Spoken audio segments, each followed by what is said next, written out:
How's everyone doing today? Been much better.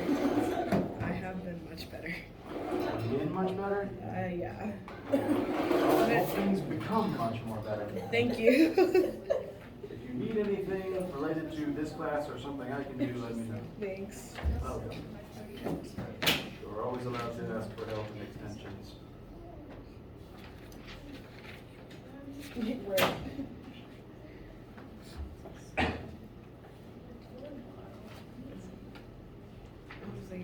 All right. Happy Friday. I hope good weekends and rest are abound. I might be projecting with that statement. Any questions about anything before we get started?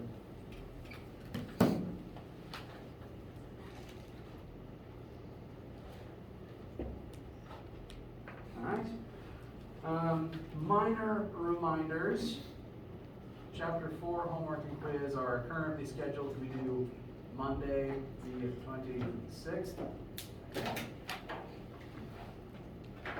So do be working on them over the weekend, and do let me know what issues you encounter or questions you have as you work on them. Losing my train of thought already. I think the weekend's almost here. We're going to be closing out chapter 4 shortly. We've already talked about all the different types of forces that we're going to be looking at for the time being separately. So today and days next week will be spent looking at examples of how those various types of forces work together in various situations. Bless you. So homework currently scheduled to be due Monday. We'll talk about it in class on Monday. Additionally, on Monday we'll look at some relevant examples about what lab will be about what lab will be about next week, because lab next week will involve friction and tension and pulleys. The rest of next week, things we'll be doing on both Wednesday and Friday will include test review, looking at the review materials I'm going to post, and at least introducing some of the things we'll be talking about in chapter 5, so that once we get to that point after fall break, you'll be able to hit the ground rolling. But the test material ends at chapter 4. That will be up to and including all of the force analysis that we've been doing. So any introducing of chapter 5 I do won't be on the test. It's just setting the stage. The week after, the 3rd through the 6th, is going to be the week of test 1. You'll take it during lab time, but you will come to this room because there's just more space to be able to spread out. You can attend a different time in the week just based on your scheduling and your needs. I know especially the 8 a.m. Tuesday one may or may not work for some people, just depending on who you are. And since it's going to happen during a 3-hour lab slot, you can come in without needing to rush. You can take the test at your own pace. It's designed to take you an hour, but you can sit the full 3 hours if you really need to. And you don't have to rush out of here to another class, I hope. So, it'll be during lab time. Lecture that means there's no normal lab that week. You'll come, you'll do the test. And lecture that week will be, for the most part, just review sessions. And so attendance in lecture that week especially will be more optional than it normally is. But then that is not next week, that is the week of the test. Test week will be optional studying. Next week, still come to class because I'm going to be talking about lab examples and additional information. Week after that is fall break, yay. So no lab that week, and midterm scores will go out by the 14th. Any questions about any of the information I just talked about?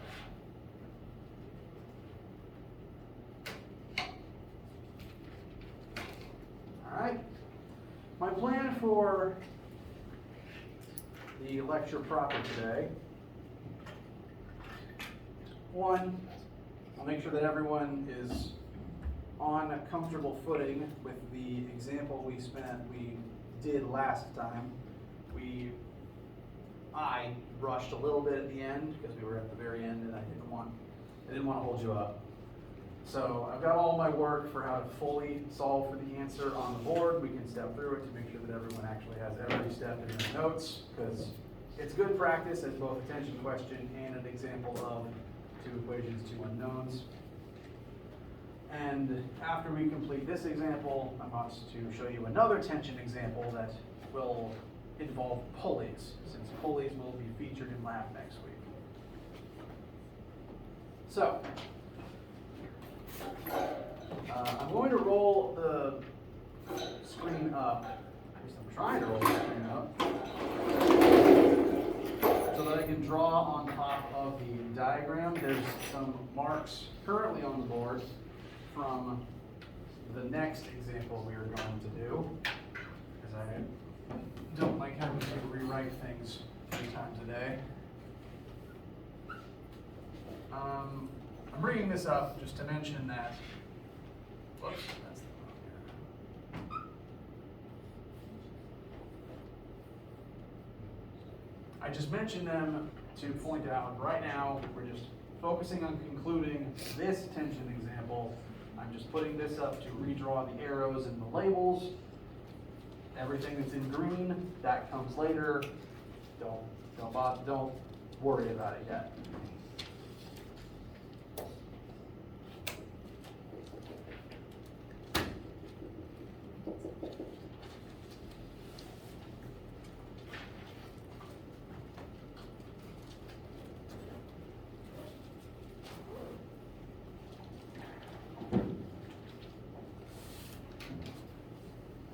Excuse me, sorry.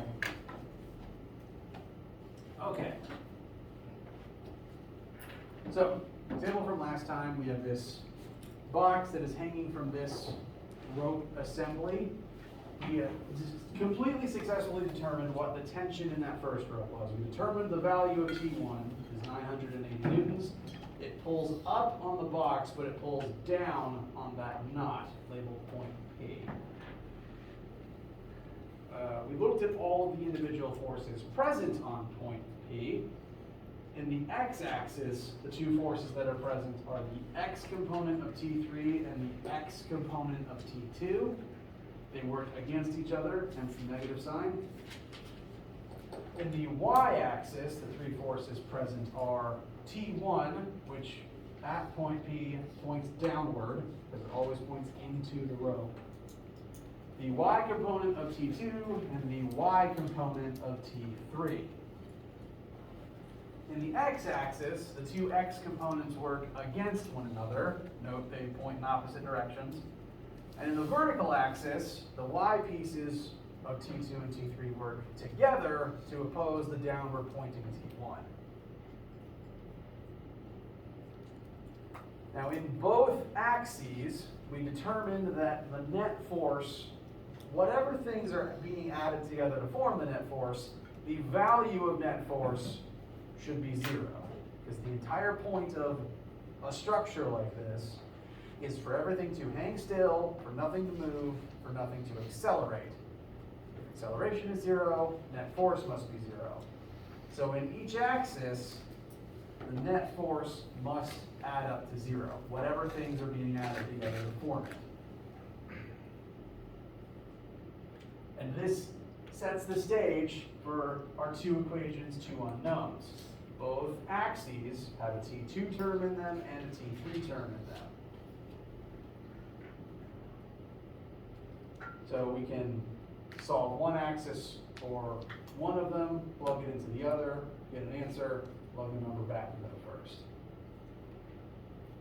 Like I said, this is a common trick, and I want to show all the steps so that it is in your notes, and hopefully, again, we're going to do stuff like this often, so it's good to have more practice for it in your notebook. For now, I know I've got a lot of math on the board. I'm going to point through it one line at a time, I promise. You don't just have to copy it all down and understand it immediately.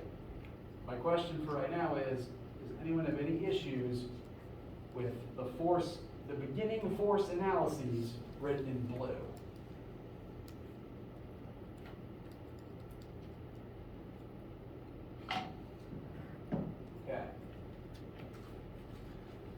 mentioned, they both have, the only unknowns in both are T2 and T3, so we can use them together for two equations, two unknowns. Whenever I have to do that, I tend to start with the simpler of the two equations. So I begin with the x-axis one, because it only has two terms in it instead of three. And begin by moving T2 times cos 45 over to the other side. So that's just T3 cos 30 equals T2 cos 45. We can then solve for T3 by dividing both sides by cos 30, leaving us with this equation here. Now that we have this, we can write T2 times cos 45 over cos 30 in place of T3. And so the next thing I did is drag that down here and substitute in place of T3 in the y-axis. Everything else about this line is unchanged from the blue force analysis line in the y-axis. I just swapped out T3 for this.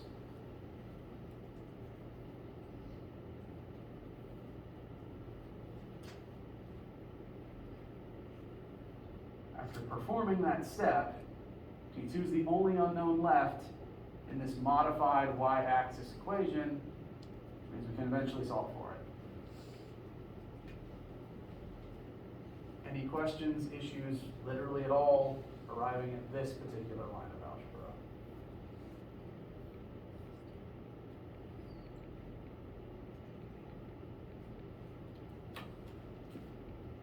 Okay.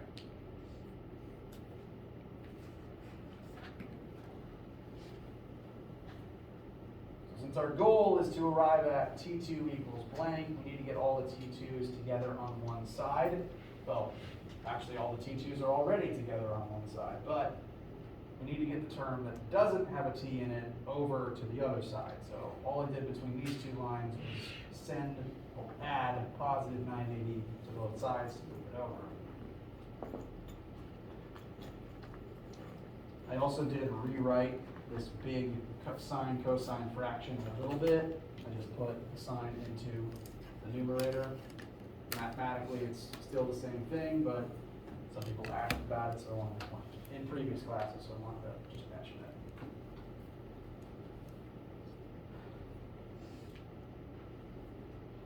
Now, all the sines and cosines that are in there are technically constants. We know the angle always creates the same thing when you put it into the sine or cosine operator. So every single one of these is just a number. They are known constants, and in a minute we'll find what those numbers are. Since they're known constants, both the T2s are just being multiplied by a constant, which means you can distribute the T2 out of both terms. So, I apologize for having to transition leftwards. Distribute the T2s out, and that leaves behind just the sine 45 plus cosine 45 times sine 30 over cosine 30.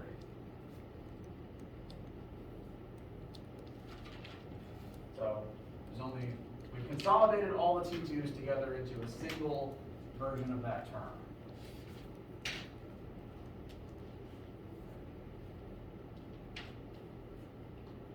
Any issues arriving at this line of algebra?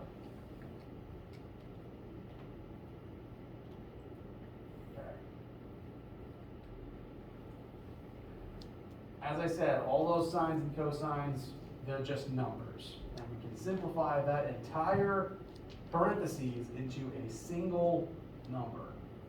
And from the next line down, that's what I begin doing. For every single one of these trig functions, I just popped it into a calculator and it produces a number. Sine of 45 and cosine of 45 both happen to be 0.707. That's just a quirk of 45-degree angles. Sine of 30 is 0.5, cosine of 30 is 0.866. Then if you simplify this whole fraction correctly, it should come out to be 0.408, still a very small number. The 0.408 can be added to the 0.707, which leaves us with 1.12, which is being multiplied by the T2.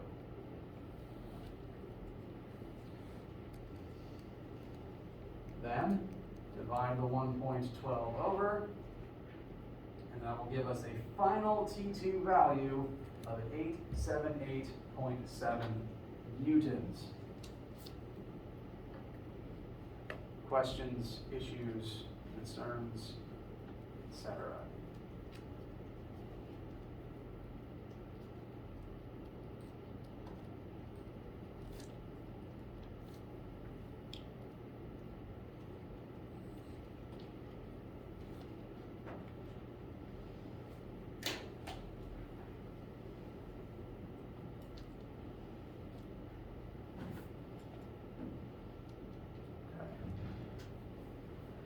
Now that number, just again trying to work on sense of scale, one's sense of ability to just know if an answer seems or feels right.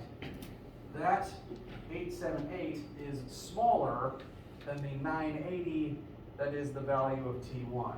T1 is supporting the entire weight of the block. So it makes sense that T1 is the biggest tension present. Where T1 connects to the block, it has to support its entire weight. Meanwhile, once you get up to this knot, T2 and T3 are sharing the load. They're distributing the burden of holding up all of that, of holding up the block together. Their X components work against one another, but their Y components work together. So it makes sense for T2 to be smaller than T1 for that reason. That trend will continue in a second as we find the answer to T3. Now that we have a number for T2, we can take that number, plug it back into our original x-axis equation, and we can solve for T3, which should come out to about 717, which is, again, even smaller. Bless you.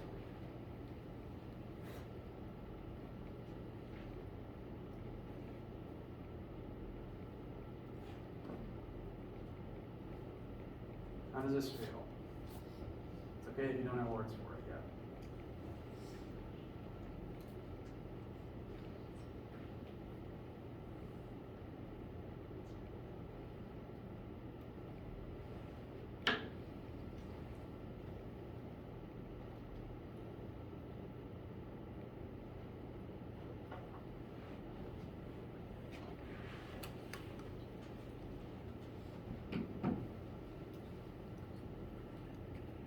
Issues, no concerns yet? Okay. Now tension is a weird thing. I find that most people just don't tend to think of things in terms of strings or in terms of tension most of the time. And tension can get even weirder once you start factoring pulleys in. I want to look at a pulley example next, since next week's lab will involve pulleys. And I'm just bringing this line of dialogue up to point out that if there's maybe two tension questions on the homework, one of which does involve a pulley, if those questions don't make sense to you at first, that's okay. We've got all of Monday to talk about them.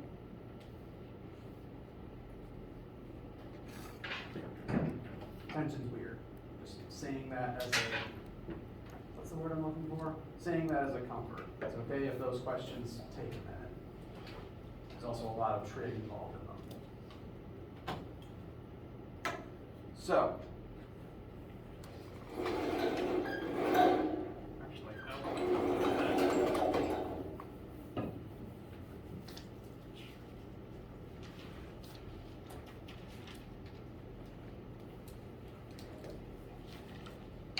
Before we do any sort of math related to the numbers on the screen, I want to address the concepts of what a pulley does and what happens if you build an apparatus like this.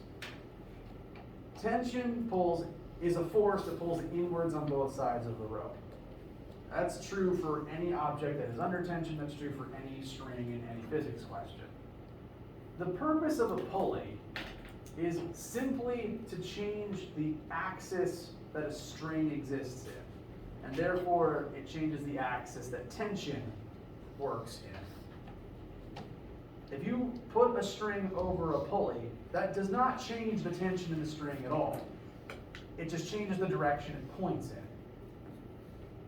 So as an example, here we have two boxes. You know what? No, it's fine. Here we have two boxes connected by a rope, and that rope happens to run over a pulley. Both boxes are connected to the same rope.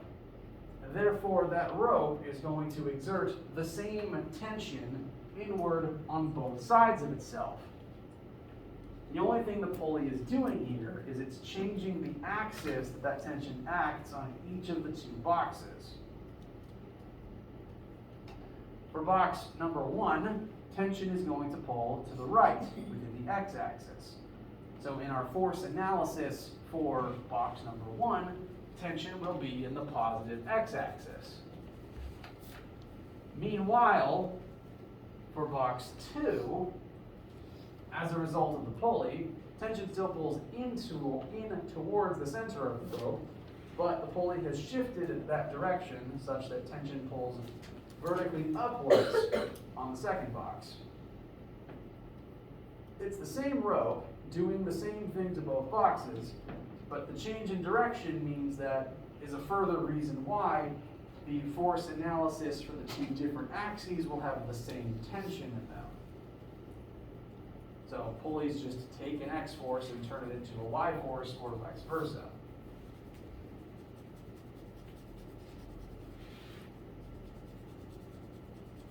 So, concept here, that is the function of a pulley.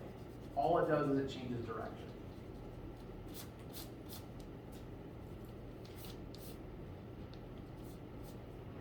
Excuse me. Now, further concept question. Again, before doing any math, looking at the apparatus shown on screen right now, if you were to build this, if I built this in front, like on the table in front of you right now, if I built it, set it up, and then just let it do what it's going to naturally do, what would happen? What would you expect to occur as a result of these two boxes being connected by the string over the pulley?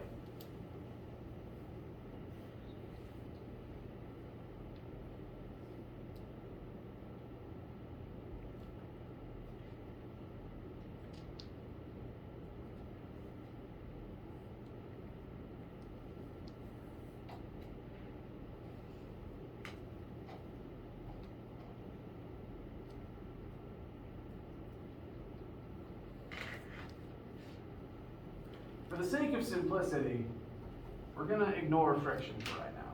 Assume friction doesn't exist. If there's no friction between the table and box 1, but there's this force of tension pulling it to the right, what's box 1 going to do?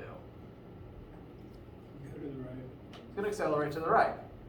And as box 1 accelerates to the right, as a result of the pulley, what's going to happen to box 2? It's going to accelerate down. No trick, I promise. It's going to move exactly as you expect it to. The observation that I want to point out here at the beginning, before we do any math, is since there's two observations. There's two things I want to point out before we start doing math about the motion that you would see in this machine. This is technically a machine if you consider a pulley to be a simple machine. Box 2. We will in a minute calculate the rate at which it's accelerating. Is box 2 technically falling as it descends?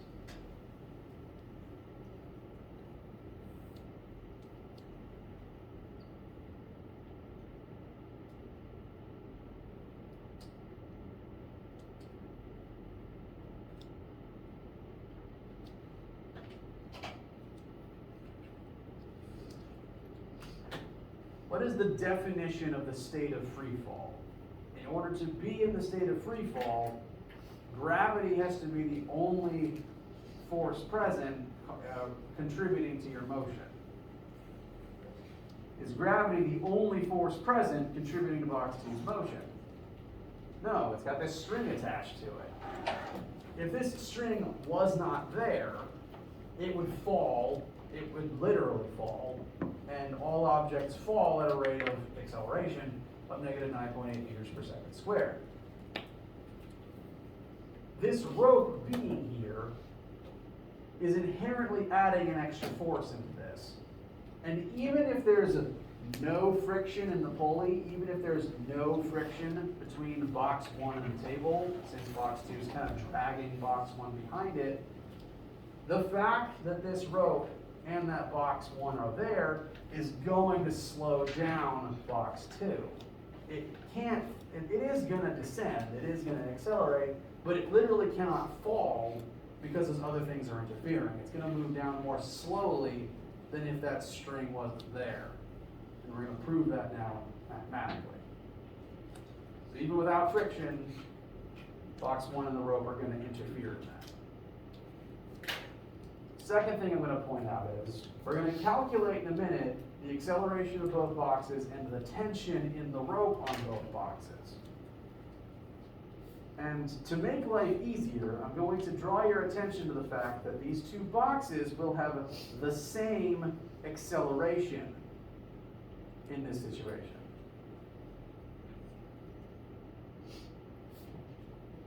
Gravity and tension are going to cause an imbalanced force in mass 2, and it's going to begin accelerating downwards. As it moves downwards, that's going to pull the rope with it.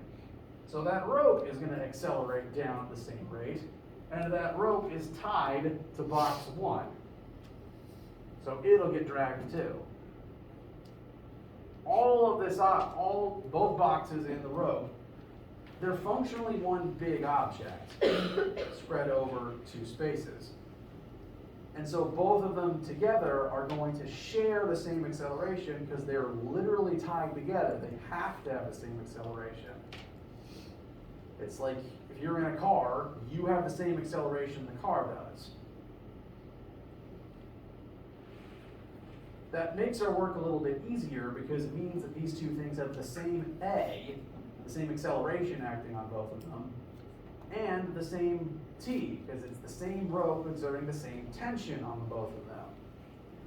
So there's not two separate A's that we have to find, there's not two separate T's we have to find. It's the same A and the same T each time, which kind of will set up our two equations, two unknowns trick. So we're going to analyze the forces acting on both to figure out what that resulting acceleration is and what the tension causing it is. Questions so far?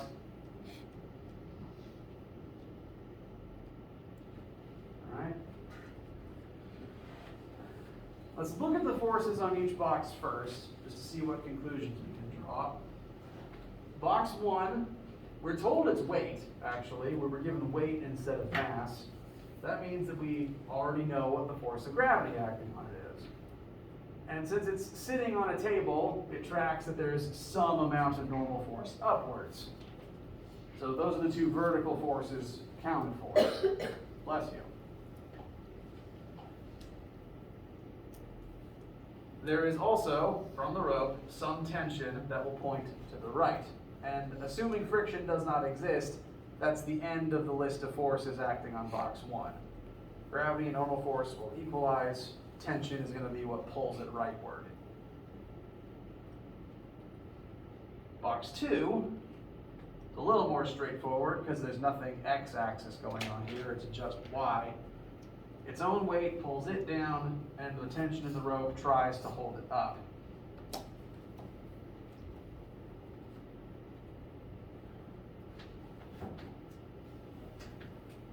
All these different forces interacting will create various related effects within different axes for each box. The vertical axis for box 1 isn't actually all that informative. There's two vertical forces on box one, normal force up, force of gravity down. And even though the box is going to accelerate as a result of being tied together like this, it's not going to accelerate in the y because the string is going to pull it rightward. So as long as it's just sliding across a horizontal table, even though it has an x acceleration, its y acceleration, therefore the net force in the y-axis will still be 0. So all that tells us is normal force and gravity are equal and opposite for box 1. In the x-axis, though, things are a little bit different. So some of the x forces on box 1, there's only one x force on box 1 right now, and that is its tension. So the tension in the rope acting on box 1. So there's nothing really to add. That's just the only x force present. And net force equals mass times acceleration. That means that the tension is the force that's going to cause box 1's mass to accelerate. So once things start moving, once box 2 starts descending, box 1 is going to begin accelerating to the right based on its mass and based on how much tension there is.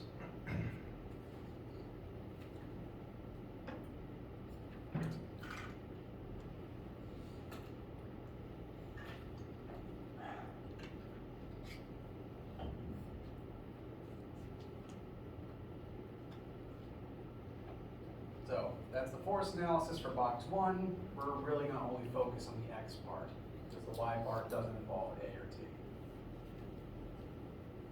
Questions, concerns, anything about this point so far? All right. Box 2 only has y-axis stuff, so there's nothing x-axis to analyze. So net force in the y-axis for box 2. Here we have tension pointing up and its weight pointing down.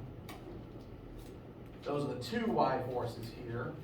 And so those will create the net force on box 2, which again would be equal to its mass times its acceleration. Box 2 is a different mass than box 1, but again, since they're physically stuck together, they will have the same A.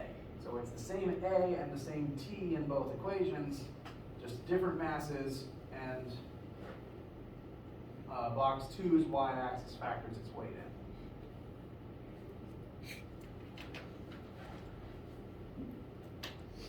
The only real thing to note before moving forwards is, what direction is box 2 going to accelerate in? Down. It's not a trick question. Box 2 is going to accelerate down. Now, if we treat these two A's as identical, we're going to get one number for them. The problem with that is, from box 1's perspective, A points in the positive x direction. From box 2's perspective, A points in the negative y direction. So, if we didn't do anything about that, solving for one number for the two of them wouldn't work, because one of them would be positive, one of them would be negative. We have to account for that in our math, and I've done so by manually installing a negative sign on box 2's acceleration here. That takes care of the negative, and that means that the two A's are free to be the same positive number. The formula itself will modify it to a negative one. How does that feel? Does that not make it? Is that confusing for anybody?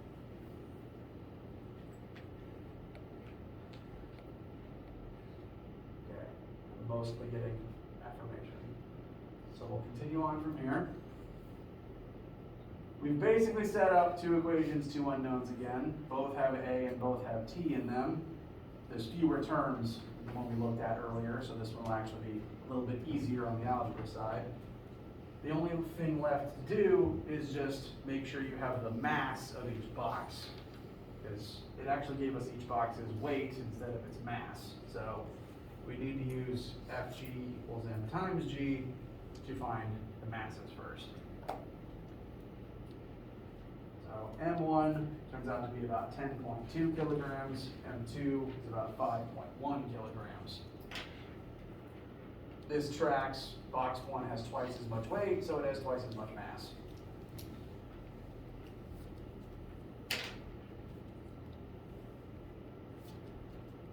With those numbers, we can plug them into our force analyses to eliminate all remaining unknowns.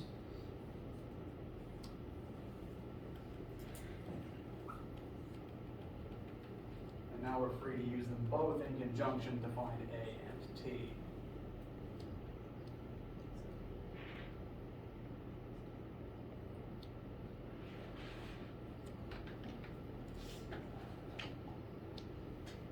And conveniently,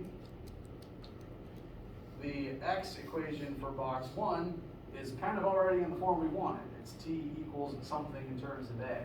So no algebra required. We can just take 10.2 times A and use it in place of T in the other equation.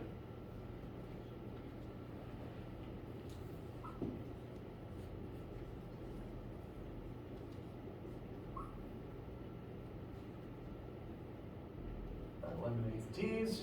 A is the only unknown, and Ray will solve for A. Questions, concerns of any kind arriving at this step?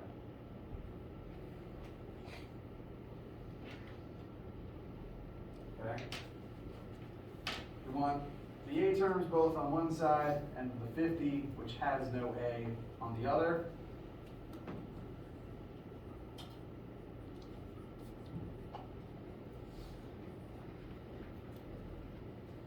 As a result, I've got 10.2A plus 5.1A equals 50. Since those both have the same A term, we can just add them together.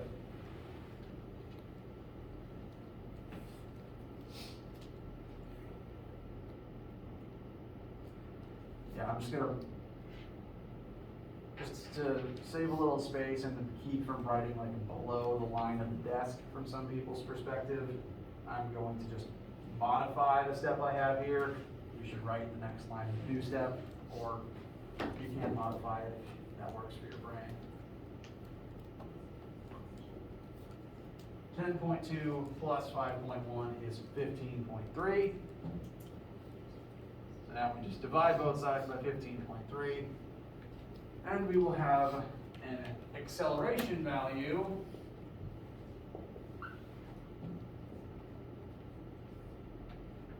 of 3.27 meters per second squared.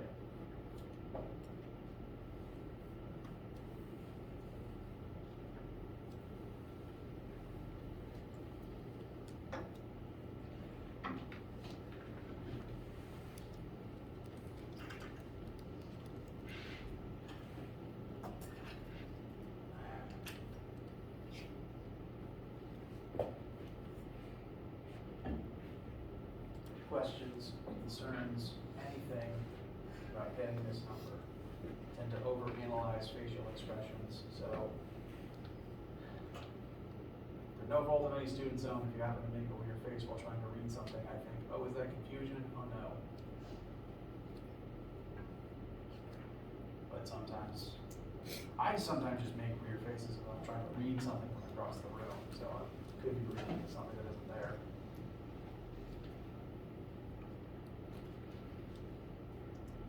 So this number matches one of the assumptions that we made towards the beginning of this. Since T is pulling upwards on box 2 is not technically falling. It is going to descend, yes, but at a slower rate than if it was allowed to fall freely. Notice this value is measurably less than that of gravity. It's like a third of gravity. So it is accelerating downwards, it's just not falling. It's literally being slowed down by the presence of tension and the presence of box 1, even if there is no friction. If friction was there, we will do examples later next week and in lab next week where we acknowledge the tension between box 1 and the table, this number would just get even smaller. Because if tension's there, that's more things holding it up. And now that we have this acceleration,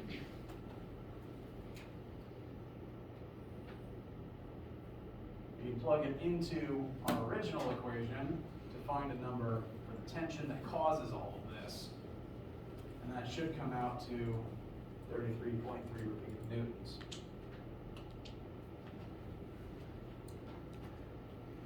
Notice that tension is less than box 2's weight. So tension is pulling up with not enough force to hold box 2 in the air. That's why it descends in the first place.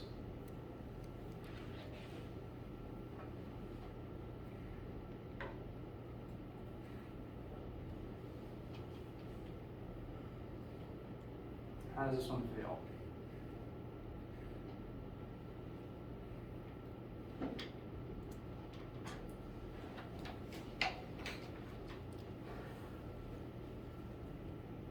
As I've attempted to warn you, strings and pulleys can just be weird because a lot of people aren't used to thinking of things this way. When I was learning this, I got especially hung up on the idea that the same tension acted equally on both objects. This 33.3 newtons affects box 2 upwards and equally affects box 1 to the right. It's the same T value on both. That I got hung up on the idea that how could the same tension pull on both objects and create the same acceleration? But both objects have a different amount of net force pulling on them. Box 1 only has the tension, whereas box 2, tension is fighting gravity. They have different net forces, and those different net forces create the same acceleration in their different masses. So it is the same tension acting equally on both sides. Both sides just still then proceed to accelerate at the same rate based on their own unique net forces on their unique masses, creating the same acceleration.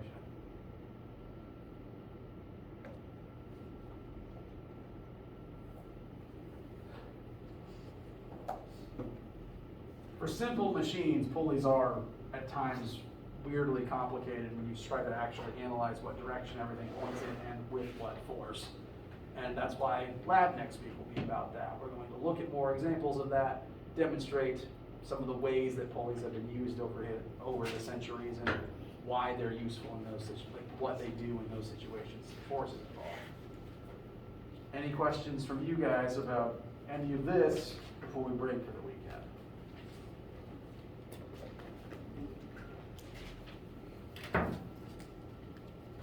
Okay. It is also okay if you don't know what you don't know. Very often, students will feel okay exiting my lectures, and then when you look at the homework and try to do it on your own, suddenly you feel like everything falls apart because the homework example isn't exactly the same, and suddenly you don't have a professional talking you through every single step. That's an okay roadblock to encounter. That's part of the learning process, and that's why we have a homework day on Monday before it's due. And especially, again, tension and pulleys up here. So work on the homework, and honestly do let me know what issues you run into. If you work on it, email me over the weekend, and we'll talk about it as a group on Monday. And then all of next week, we'll continue looking at weird force examples and making sure everyone's ready for the test. Anyone need anything before the weekend? All right. Head on out of here, enjoy yourselves, get some good rest.